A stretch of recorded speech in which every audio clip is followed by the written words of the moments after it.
Here's a gift, $2,000. After giving birth, my husband and I returned to his family home, and his mother handed us an envelope supposedly containing $2,000 as a baby gift.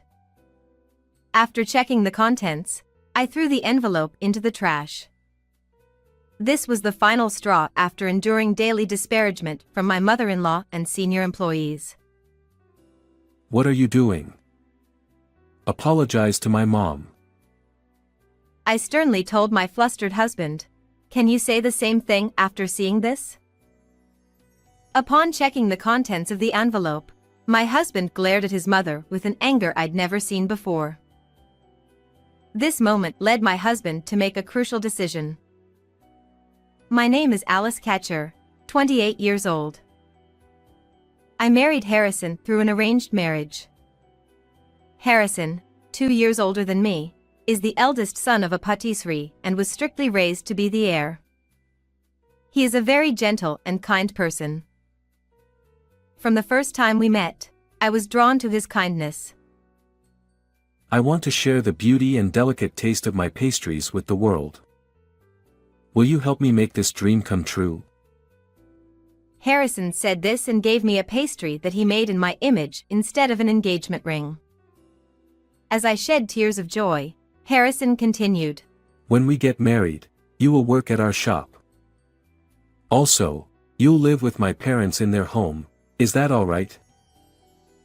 Living with his parents was a condition of our marriage. Marrying an heir comes with its challenges, but with Harrison by my side, I was sure I could handle it. I accepted his proposal, and we became husband and wife. As promised, after the wedding, we started living with my in-laws in the house that also serves as the patisserie. Alice, since you've married into this family, you must be prepared. Behave appropriately as a wife. Yes. On the day I stepped into my husband's family home, my mother-in-law immediately hit me with strict words. The sweet married life I had dreamt of did not exist in this world. Alice, how many times do I have to tell you?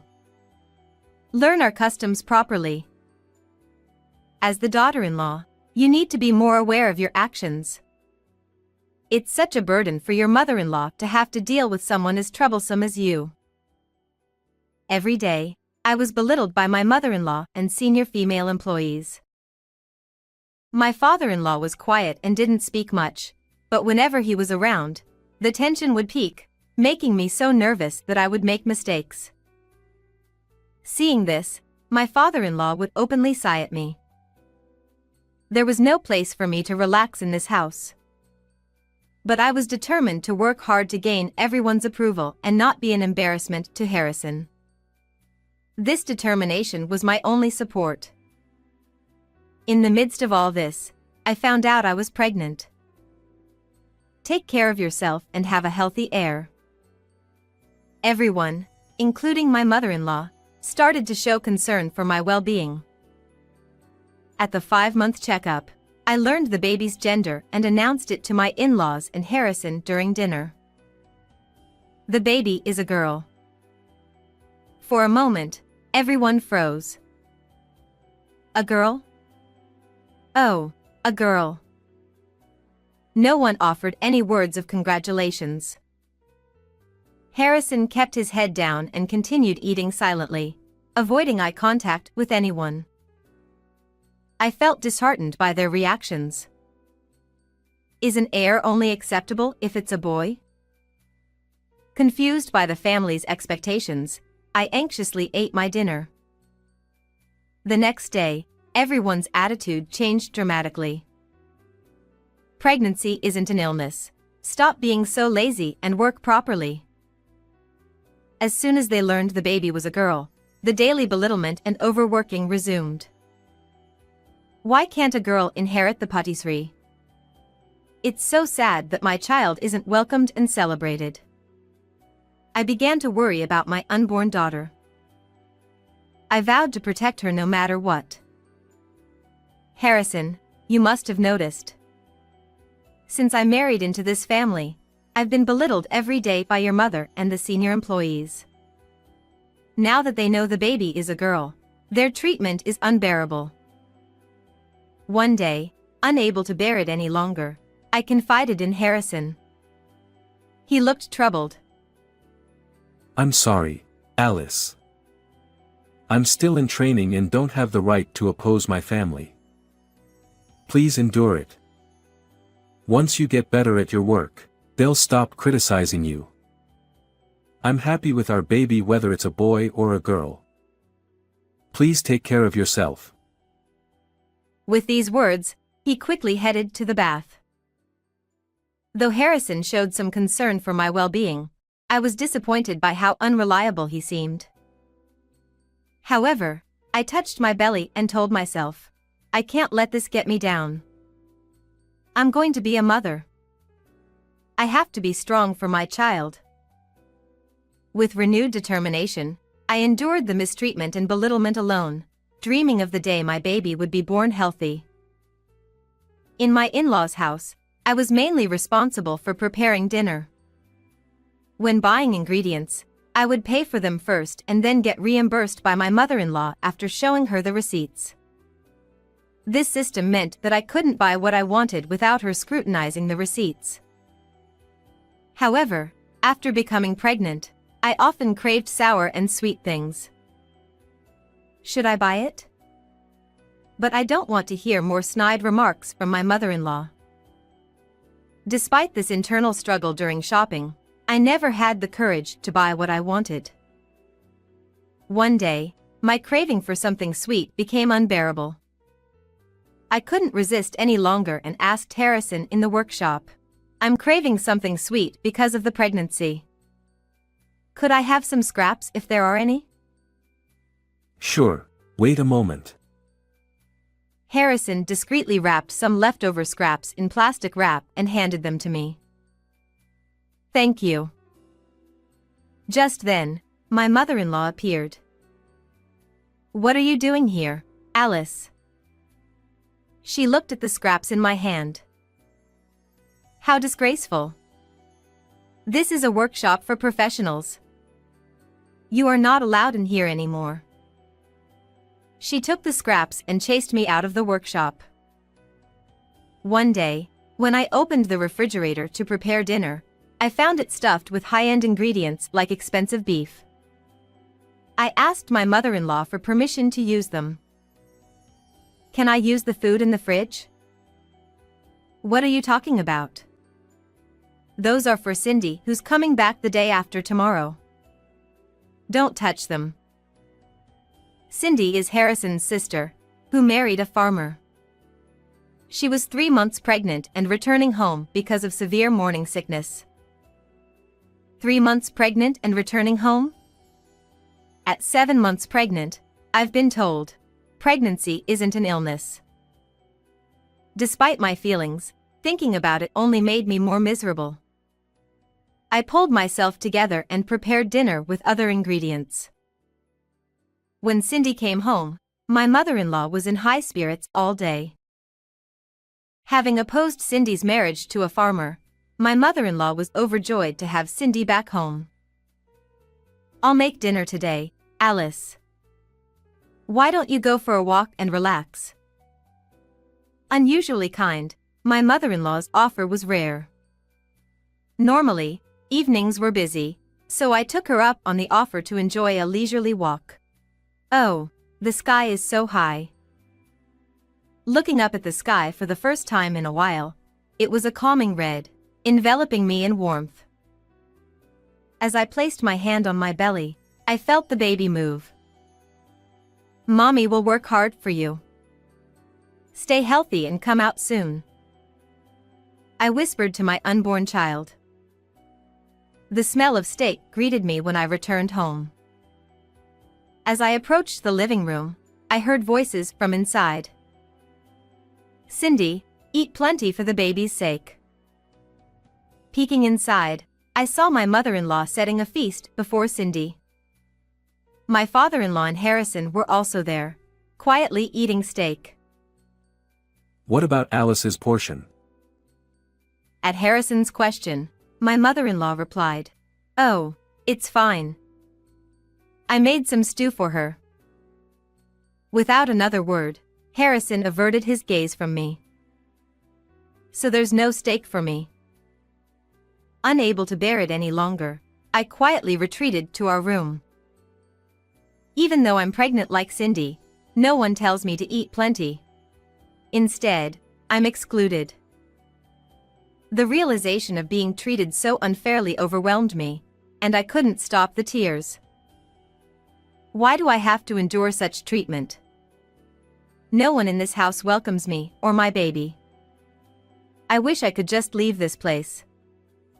Tears streamed down my face uncontrollably. After a while, Harrison came over with a cold steak. I brought my portion secretly. It's cold, though.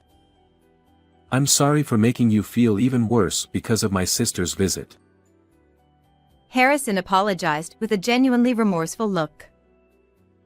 I wish I could be more assertive. I'm not good with mom or sis.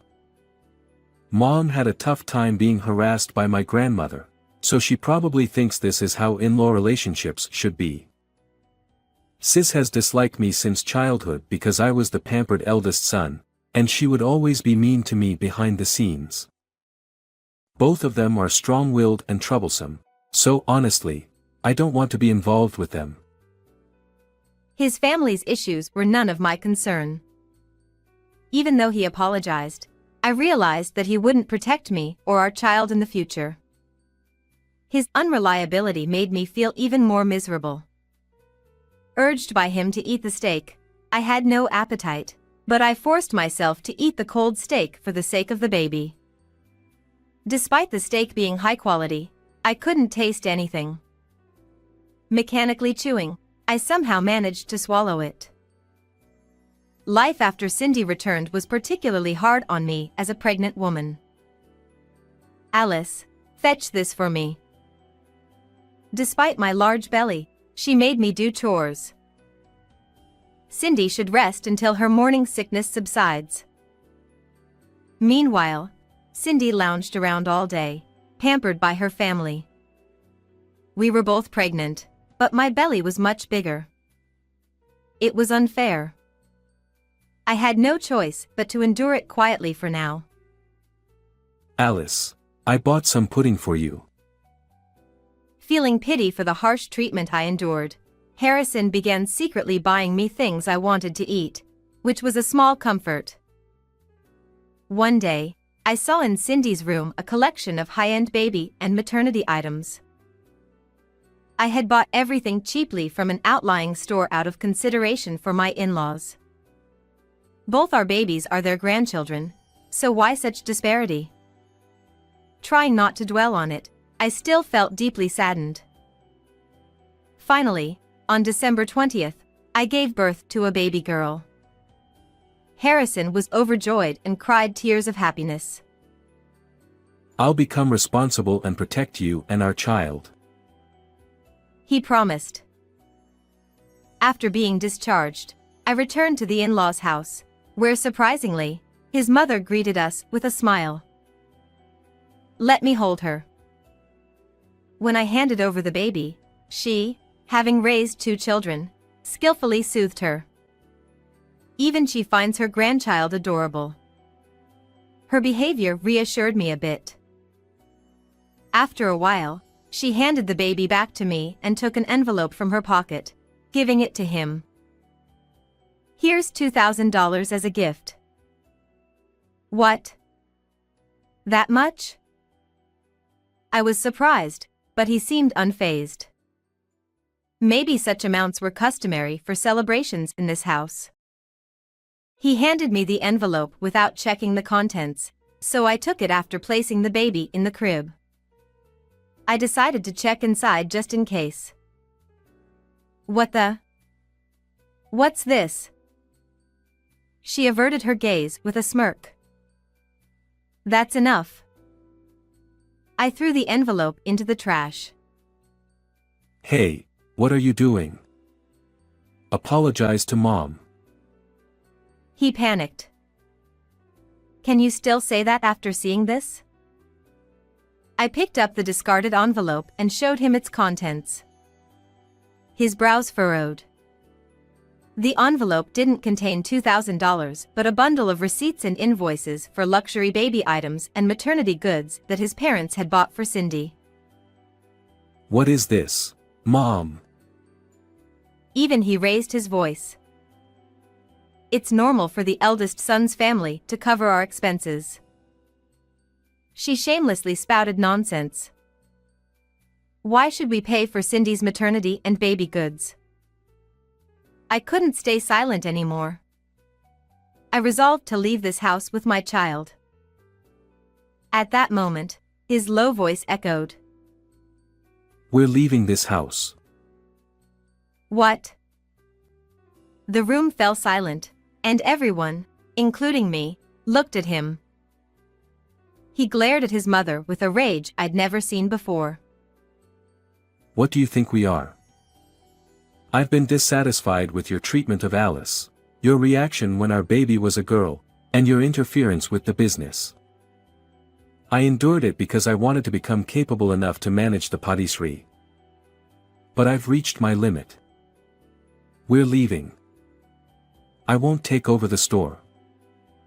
Thank you for everything. He bowed deeply to his parents. Shocked into silence, they eventually left the room quietly. Alice, I'm truly sorry. I'll protect you and our child from now on. I decided to leave without consulting you, but will you stay with me? His usual gentle face had returned. Yes.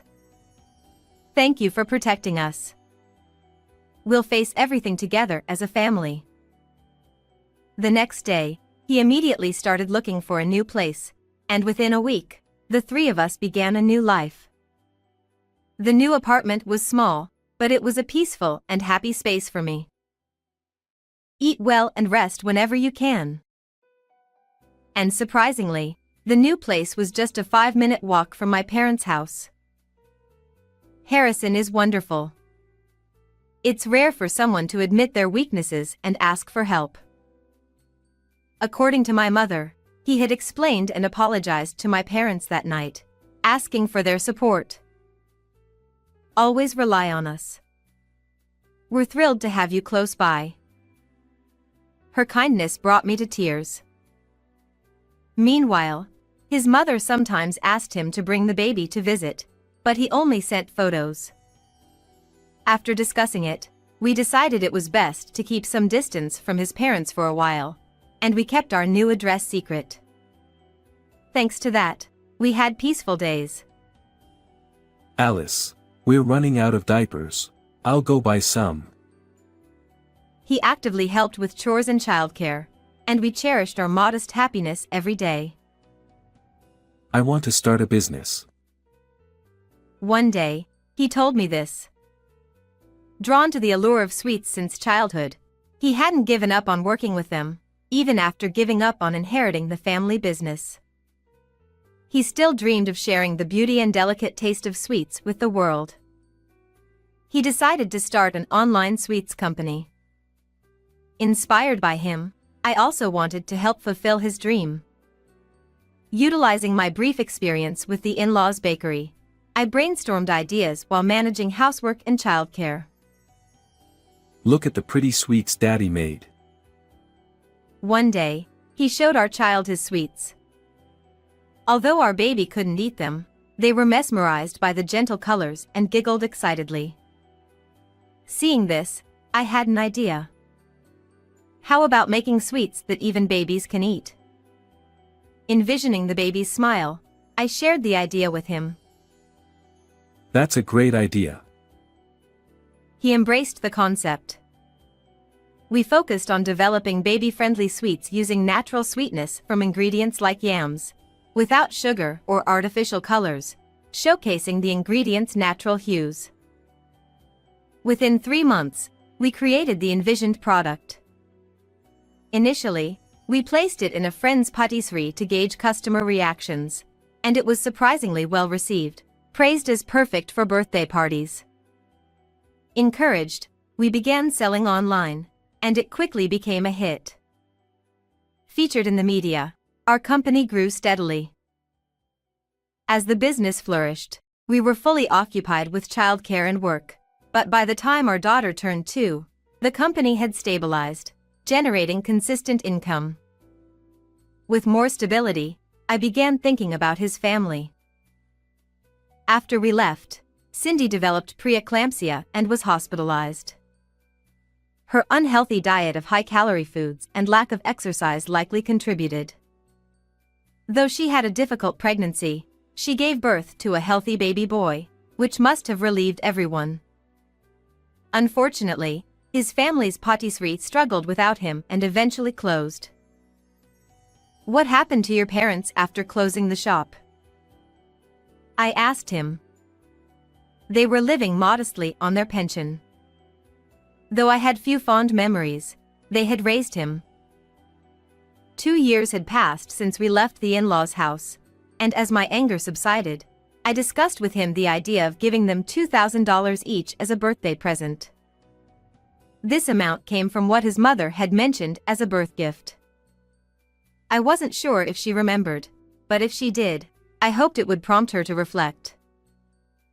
Later, we received a call informing us that the money had arrived, and they were very pleased. While we weren't ready to visit yet, I believed time would heal things. As long as we lived with dignity, things would eventually improve. Parenting was still challenging, but with the support of my parents, I could work on our confectionery business with him. Mom, is this my candy? Yes, Daisy. Aren't the petals beautiful? Do you like it? Delicious. I'm happy. She put her hands on her cheeks, showing a very happy expression. This was a candy we developed for 1-year-olds that melts in the mouth without chewing. It was shaped like the petals of the flower daisy, after our daughter's name. I hoped this candy would bring smiles to everyone, just like our daughter does. Mommy say, "Ah," for me. She placed the candy in my mouth, and its gentle sweetness melted away. I love your face when you eat candy, Mommy. I wished that such happy moments would come to people worldwide as they enjoyed our sweets. How did you enjoy today's story? Please don't forget to subscribe to our channel. See you in the next video.